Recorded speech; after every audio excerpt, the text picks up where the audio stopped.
Assalamualaikum, salam sejahtera. Berikut adalah projek belanjawan yang disediakan oleh Mami Omel bagi subjek perekonomian pengurusan set 1 bagi sesi 2022-2023. Ahli kumpulan kami terdiri daripada Amri, Muhammad Harik, Siti Haslina, Ain Najwa dan Syazwina. Jadi, syarikat Le Parfum de Fleurs merupakan syarikat yang mengeluarkan dua jenis produk iaitu minyak wangi dan juga lotion. Syarikat ini mula beroperasi pada tarikh 1 Januari 2023 dengan menggunakan modal daripada pemilik perniagaan iaitu Puan Ain Najwa dan juga Puan Syazwina dengan pecahan 50% share bagi setiap pemilik. Jadi visi syarikat ini ialah untuk menjadi sebuah organisasi dan perniagaan yang dinamik serta mampu untuk berdaya saing menerusi semangat pasukan yang teguh dan mantap yang mampu menandingi syarikat antarabangsa dalam industri dan pasaran minyak wangi di dunia. Jadi misi syarikat Le Parfum ialah menjual minyak wangi dan lotion yang berkualiti tinggi dan eksklusif agar mampu mencapai tahap kepuasan pengguna 100%. Dan objektif syarikat ialah yang pertama, mencipta peluang pekerjaan di Malaysia untuk bergiat dalam industri kosmetik. Yang kedua, membangunkan satu konsep perniagaan yang merangkumi menjual barang niaga pada tahap servis yang premium. Dan yang ketiga ialah mengendalikan perniagaan mengikut tata cara syarikat melalui etika kerja dan mengutamakan nilai hubungan antara pembekal, pekerja dan pelanggan. Dan yang keempat ialah berurusan pada tahap yang efisien dan profesional terhadap pelanggan. Matlamat syarikat Le Parfum pula ialah untuk memberikan tumpuan kepada penggunaan bahan dalam menghasilkan kosmetik yang berkualiti tinggi yang mampu mengekalkan syarikat dalam industri kosmetik. Dan bagi strategi pelaksanaan pula, syarikat Le Parfum akan menghasilkan kosmetik iaitu minyak wangi dan lotion yang berkualiti tinggi dengan menggunakan bahan seperti bunga yang segar untuk diekstrak lebih baik, dan cara ini mampu untuk membantu dalam menghasilkan minyak wangi yang mempunyai jangka hayat yang lebih lama iaitu lebih daripada 12 jam.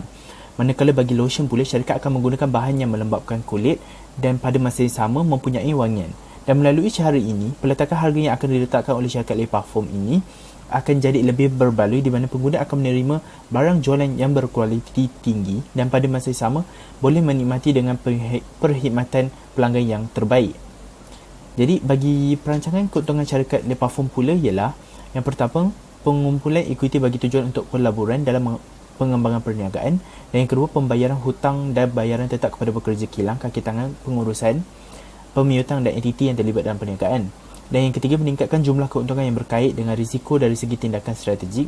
Dan yang keempat ialah mengekalkan daya saing dalam pasaran kosmetik. Oleh itu, setiap jualan yang berjaya dijual kepada pelanggan, keuntungan akan dibahagi kepada Jabatan Pengeluaran dan pengurusan yang terlibat dalam menghasilkan produk dan juga pemasaran produk melalui pengiklanan dan sebagainya. Jadi peletakan harga bagi produk yang dikeluarkan oleh syarikat Le Parfum ini bukan sahaja berasaskan kepada kos keluaran produk tersebut, tetapi ianya termasuk dari segi kos pemasaran dan perkhidmatan pelanggan. Seterusnya ialah penyata kedudukan kewangan syarikat Le Parfum pada 1 Januari 2023 dan sebelahnya pula ialah maklumat berkenaan dengan barang jualan dan bahan mentah. Pembentangan diteruskan dengan polisi atau andaian belanjawan. Polisi bagi belanjawan operasi untuk aspek jualan adalah seperti yang berikut.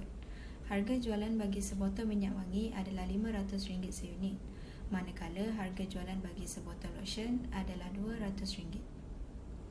Bagi minyak wangi, dianggarkan sebanyak 2,000 botol unit terjual pada sukuan yang pertama, 2,500 unit pada sukuan yang kedua, 3,000 unit pada sukuan yang ketiga, dan 3,500 unit pada sukuan yang keempat. Manakala bagi produk yang kedua iaitu lotion, dianggarkan sebanyak 4,000 unit terjual pada sukuan yang pertama, 4,500 unit terjual pada sukuan yang kedua, 5,000 unit pada sukuan yang ketiga dan 5,500 unit pada sukuan yang keempat. Seterusnya, kita beralih kepada aspek bahan mentah. Bahan mentah yang diperlukan untuk menghasilkan sebotol minyak wangi adalah lavender dan benzil alkohol, di mana harga belian bagi lavender adalah RM100 bagi setiap kilogram dan harga belian bagi benzil alkohol adalah RM60 bagi setiap liter. Penghasilan lotion melibatkan bahan mentah seperti ceramide dan lavender essential oil. Harga belian bagi seliter ceramide adalah RM50, manakala harga seliter bagi essential oil adalah RM180. Penghasilan 1 unit minyak wangi memerlukan 0.5 kg lavender dan 0.02 liter benzil alkohol. manakala penghasilan satu unit lotion melibatkan 0.1 liter ceramide dan 0.02 liter essential oil. Aspek yang seterusnya adalah jam buruh. Bagi minyak wangi, upah buruh langsung adalah sebanyak RM15 per jam dan penghasilan satu unit minyak wangi memerlukan 0.2 jam. Manakala upah buruh langsung bagi lotion adalah RM10 bagi setiap jam dan unit jam diperlukan untuk menghasilkan satu unit lotion adalah 0.1 jam. Berikut merupakan polisi bagi overhead perkilangan. Kos overhead tetap yang terlibat adalah penyelenggaraan iaitu sebanyak RM7,000 setahun, susut nilai mesin sebanyak RM7,500 setahun, lain-lain overhead berjumlah RM25,000 setahun. Bagi kadar overhead berubah, kadar overhead berubah adalah berasaskan buruh langsung di mana kos yang terlibat adalah sebanyak RM6 sejam buruh langsung. Bagi belanja jualan dan pentadbiran, kos tetap yang terlibat adalah gaji sebanyak RM20,000 sebulan, peralatan pejabat sebanyak RM2,200 sebulan dan lain-lain belanja berjumlah RM6,000 sebulan. Manakala untuk kos berubah, komisen jualan terlibat sebanyak RM2 bagi setiap jualan, kos pengangkutan sebanyak RM1 dan lain-lain belanja yang terlibat adalah sebanyak RM4. Berikut merupakan polisi bagi inventori akhir barang siap dan inventori akhir bahan mentah. Polisi inventori akhir barang siap ditentukan berdasarkan 20% daripada jualan sukuan akan datang. Jualan sukuan pertama bagi tahun 2024 dianggarkan sebanyak 3,800 unit minyak wangi dan 5,200 unit lotion. Seterusnya, bagi polisi inventori akhir bahan mentah, ianya ditentukan berdasarkan 10% daripada keperluan sukuan akan datang. Pada penghujung 2023, jangkaan inventori akhir adalah sebanyak 110 kg lavender, 8.2 liter benzil alkohol, 70 liter ceramide dan 12 liter essential oil. Seterusnya, berikut adalah polisi bagi belanjawan kewangan.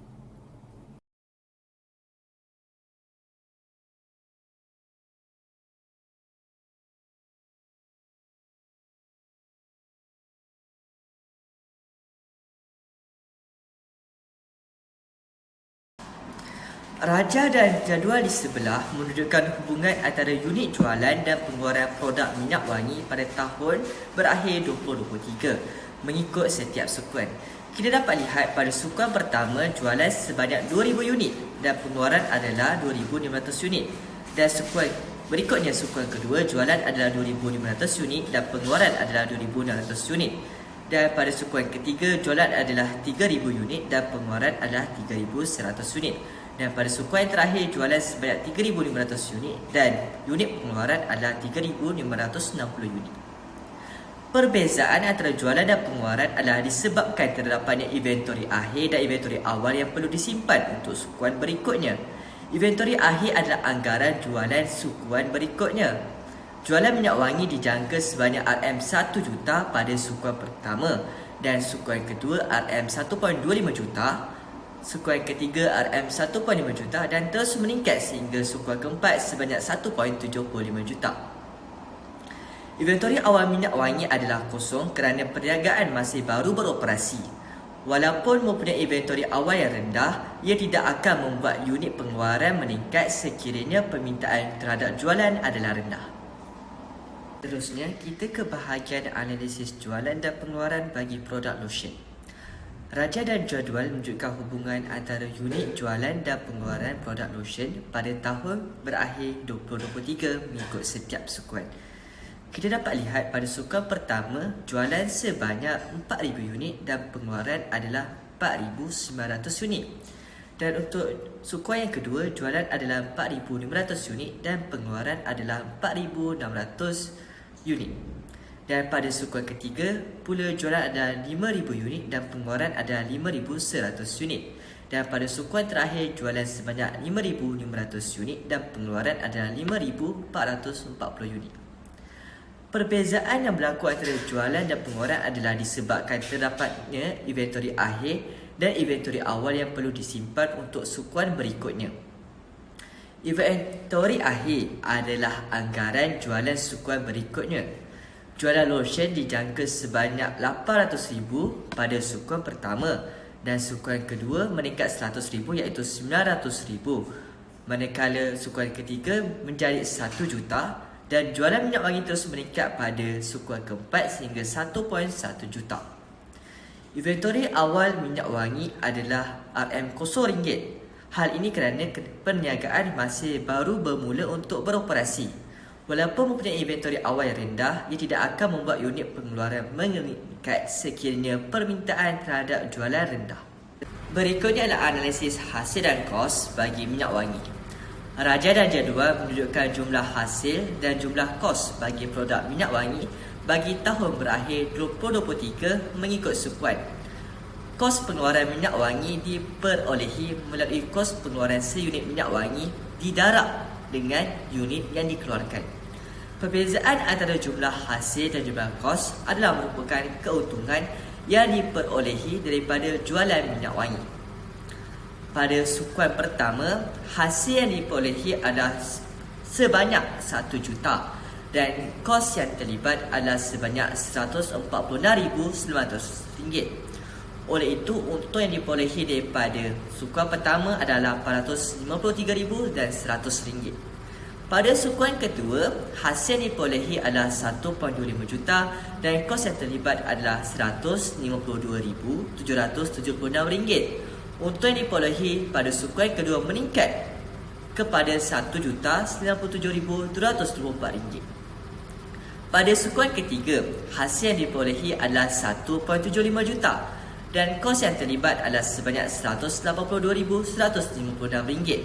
Oleh itu, untung yang diperolehi pada sukuan ketiga meningkat kepada RM1,317,944. Dan pada sukuan yang terakhir, hasil diperolehi adalah 1.75 juta dan kos yang terlibat adalah RM209,185,60. Oleh itu, untung yang diperolehi pada sukuan keempat terus meningkat kepada RM1,544,814,40. Oleh itu, trend keuntungan daripada jualan minyak wangi meningkat daripada sukuan pertama sehingga sukuan keempat. Dan sukuan keempat mencatat keuntungan yang paling tinggi. Seterusnya adalah analisis hasil dan kos bagi produk lotion. Raja dan jadual telah menunjukkan jumlah hasil dan jumlah kos bagi produk lotion bagi tahun berakhir 2023 mengikut sukuannya. Kos pengeluaran lotion diperolehi melalui kos pengeluaran seunit yang telah didarab dengan unit dikeluarkan. Perbezaan yang terdapat antara jumlah hasil dan jumlah kos merupakan keuntungan yang berjaya diperolehi oleh syarikat hasil daripada jualan produk lotion. Pada sukuan pertama, hasil yang diperolehi adalah berjumlah RM800,000 dan kos yang terlibat adalah RM62,573. Oleh itu, untung yang diperolehi pada sukuan pertama adalah RM737,427 dan pada sukuan kedua hasil yang diperolehi adalah RM900,000 dan kos yang terlibat adalah RM58,742. Oleh itu, untung yang diperolehi pada sukuan kedua meningkat kepada RM841,298. Pada sukuan ketiga, hasil yang diperolehi adalah 1 juta dan kos yang terlibat adalah RM65,127. Oleh itu, untung yang diperolehi pada sukuan ketiga meningkat kepada RM934,873. Dan pada sukuan terakhir, hasil diperolehi adalah RM1.1 juta dan kos yang terlibat adalah RM69,468,80. Oleh itu, untung yang diperolehi pada sukuan keempat terus meningkat kepada RM1,030,531,20. Oleh itu, di sini menunjukkan trend keuntungan daripada jualan lotion meningkat daripada sukuan pertama sehingga sukuan yang terakhir. Dan sukuan yang keempat telah mencatatkan keuntungan yang paling tinggi. Seterusnya, pembentangan diteruskan dengan analisis pengeluaran dan jam buruh langsung. Rajah dan jadual menunjukkan jumlah unit pengeluaran dan jam buruh langsung yang terlibat dalam pengeluaran produk minyak wangi bagi tahun berakhir 2023 mengikut sukuannya. Pada Setiap sukuan untuk seunit pengeluaran memerlukan 0.2 jam, yakni bersamaan 12 minit jam buruh langsung. Pada sukuan pertama, jumlah unit pengeluaran adalah 2,500 unit dan jam buruh langsung adalah 500 jam. Pada sukuan kedua, jumlah unit pengeluaran dan jumlah jam buruh langsung telah meningkat kepada 2,600 unit dan 520 jam. Seterusnya pada sukuan ketiga, jumlah unit pengeluaran meningkat lagi kepada 3,100 unit dan jam buruh langsung meningkat kepada 620 jam. Dan pada sukuan yang terakhir, yakni sukuan keempat, unit pengeluaran meningkat kepada 3,560 unit dan jam buruh langsung pula meningkat kepada 712 jam. Trend unit pengeluaran dan jam buruh langsung meningkat daripada sukuan pertama sehinggalah sukuan yang terakhir. Kita beralih ke analisis pengeluaran dan jam buruh langsung bagi produk yang lagi satu, iaitu produk lotion. Rajah dan jadual menunjukkan jumlah unit pengeluaran dan jam buruh langsung yang terlibat dalam pengeluaran lotion bagi tahun berakhir 2023 mengikut sukuannya. Pada setiap sukuan, untuk seunit pengeluaran memerlukan 0.1 jam, yakni 6 minit jam buruh langsung. Pada sukuan pertama, jumlah unit pengeluaran sebanyak 4,900 unit dan jam buruh langsung adalah 490 jam. Pada sukuan kedua, jumlah unit pengeluaran dan jam buruh langsung menurun kepada 4,600 unit dan 460 jam. Dan sukuan yang seterusnya, yakni sukuan ketiga, jumlah unit pengeluaran meningkat kepada 5,100 unit dan jam buruh langsung meningkat kepada 510 jam. Dan untuk sukuan yang terakhir, jumlah unit pengeluaran meningkat kepada 5,440 unit dan jam buruh langsung pula meningkat kepada 544 jam. Di sini menunjukkan trend unit pengeluaran dan jam buruh langsung bagi produk lotion menurun dari sukuan pertama ke sukuan kedua, lalu kembali meningkat daripada sukuan ketiga sehingga sukuan yang terakhir. Mari kita lihat analisis penerimaan dan pembayaran tunai kedua-dua produk berdasarkan rajah dan jadual yang telah disediakan. Didapati pada sukuan pertama, penerimaan tunai adalah sebanyak 1.26 juta ringgit dan pembayaran tunai adalah sebanyak RM112,444.80. Sukuan yang kedua pula, penerimaan tunai meningkat kepada RM2,045,000 dan pembayaran tunai adalah sebanyak RM180,365.20. Sukuan yang ketiga, penerimaan tunai sebanyak RM2,395,000 dan untuk pembayaran tunai adalah sebanyak RM193,405.56. Bagi sukuan yang terakhir, penerimaan tunai semakin meningkat kepada RM2,745,000 dan pembayaran tunai juga meningkat kepada RM206,072.48. Syarikat telah menetapkan dua polisi, iaitu polisi pertama membenarkan 20% jualan secara kredit dikutip pada sukuan seterusnya.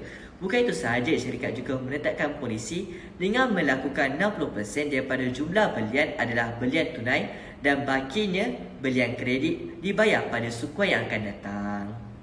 Bahagian ini pula ialah berkaitan analisis kos jualan dan pentadbiran. Rajah dan jadual menunjukkan hubungan antara kos pentadbiran dan jualan bagi setiap sukuan bagi kedua-dua produk. Pada sukuan pertama, kos pentadbiran dan jualan adalah sebanyak RM211,200. Seterusnya telah mengalami peningkatan dalam sukuan kedua dan sukuan ketiga, iaitu nilainya untuk sukuan kedua RM218,000 dan sukuan ketiga RM225,200. Untuk sukuan yang keempat meningkat kepada RM232,200. Ini menunjukkan bahawa syarikat bijak menguruskan belanja, pentadbiran dan jualan bagi setiap sukuan dan peningkatan kos pada setiap sukuan tidaklah berlebihan dan tidak terlampau ketara. Okey, baiklah. Bahagian terakhir dalam pembintangan kumpulan kami adalah analisis nisbah. Okey, nisbah yang pertama adalah nisbah kecairan yang terbahagi kepada dua, iaitu nisbah semasa dan juga nisbah cepat. Okey, bagi nisbah semasa, syarikat kami memperolehi sebanyak 40.81 kali. Okey, nisbah semasa ni dia menunjukkan bahawa keupayaan aset syarikat untuk membayar liability semasa adalah sangat baik. Sebab apa? Sebab aset syarikat ni melebihi sebanyak 40.81 kali berbanding liability syarikat. Okey, untuk nisbah kedua adalah nisbah cepat. Okey, di sini menunjukkan bahawa nisbah cepat bagi syarikat kami adalah sebanyak 40.81 kali. Okey, nisbah cepat yang tinggi dia menunjukkan kemampuan syarikat tu untuk bayar liability jangka pendek dengan baik. Maksudnya syarikat tu tak perlu bergantung kepada jualan inventory. Okey, analisis nisbah yang kedua adalah nisbah pengurusan aset. Okey, nisbah pengurusan aset ni dia terbahagi kepada 4, iaitu nisbah pusing ganti inventory, nisbah tempoh kutipan purata, nisbah pusing ganti jumlah aset dan juga nisbah pusing ganti aset tetap. Okey, yang pertama, nisbah pusing ganti inventory, syarikat kami mencatatkan sebanyak 123.85 kali. Maksudnya kat sini, pusing ganti inventory syarikat kami tinggi. Maksudnya syarikat tak memegang inventory yang sedia ada tu dalam tempoh yang lama. Okey, jadi syarikat tak mempunyai inventory inventory lama yang banyak, di mana nilai inventory tu mungkin lebih rendah daripada nilai yang dinyatakan pada masa sekarang. Okey, yang kedua adalah nisbah tempoh kutipan purata. Okey, nisbah tempoh kutipan purata syarikat kami adalah selama 20 hari. Maksudnya kat sini masa syarikat untuk mengutip semua hutang adalah tak lama. Dan ini menunjukkan keupayaan syarikat kami dalam menguruskan tunai yang digunakan adalah baik. Okey, yang ketiga adalah nisbah pusing ganti jumlah aset. Okey, nisbah pusing ganti jumlah aset untuk syarikat kami adalah sebanyak 1.1 kali. Maksudnya kat sini, syarikat kami memperolehi sebanyak 1.1 kali lebih jualan lebih besar daripada asetnya. Okey, maksudnya setiap RM1 yang kami labur dalam aset boleh menjana jualan sebanyak RM1.10. Okey, dan yang terakhir adalah nisbah pusing ganti aset tetap. Okey, dekat sini kami memperolehi nisbah pusing ganti aset tetap sebanyak 12.65 kali.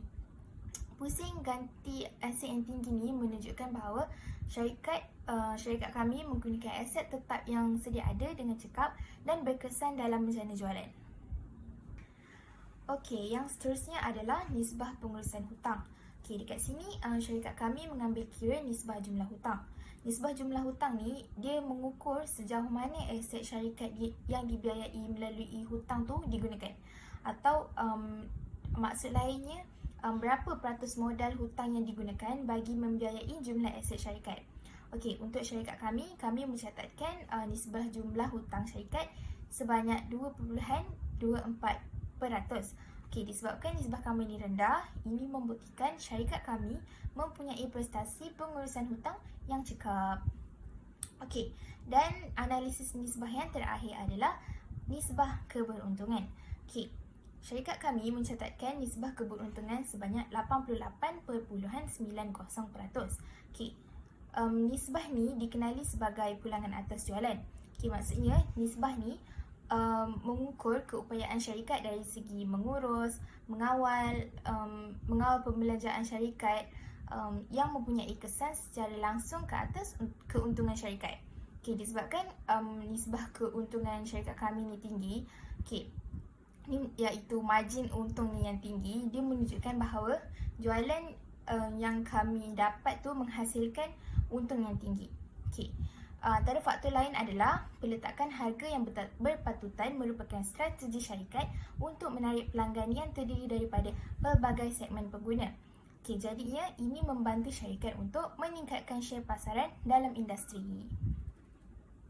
Okey, baiklah, itu saja pembentangan daripada kumpulan kami. Sekian, terima kasih.